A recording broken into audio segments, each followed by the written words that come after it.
మన రామోజీరావు గారి గురించి తెలుసుకున్న తర్వాత ఈరోజు ఉదయం చనిపోయారని తెలిసి చాలా బాధపడ్డాము.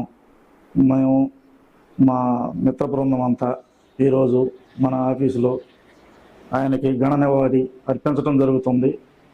వారికి, వారి కుటుంబ సభ్యులకి అందరికీ మా ప్రగాఢ సానుభూతిని తెలియజేస్తున్నాం.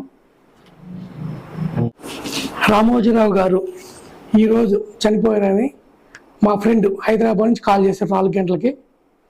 నాకు 1 గంట సేపు నిద్ర పట్టలేదు. ఎందుకంటే నేను ఆయన సంస్థల్లో, ఈటీవీ సంస్థల్లో అత్తారింటికి దారేదనే సీరియల్ని 3 సంవత్సరాలు కోడేటి కొరకు చేశాను. కాబట్టి నాలాంటి వాళ్ళకి ఆయన ఎంతోమందికి ఫుడ్ పెట్టాడు. అలాంటి దేవుడు ఈరోజు లేడని చాలా నాకు 1 గంట సేపు మైండ్ పని చేయలేదు. ఇలాంటి వాళ్ళు ఎంతోమందికి ప్రొడ్యూసర్స్ రోల్ మోడల్గా నిలిచారు. అలాంటి మహానుభావుడు చనిపోయినందుకు నేను చాలా చింతిస్తున్నాను.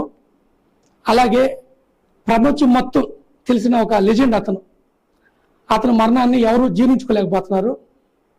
అతను చనిపోయినది మనిషి మాత్రమే, ఆయన పేరు మాత్రం జీవితాంతం నిలబడి ఉంటుంది.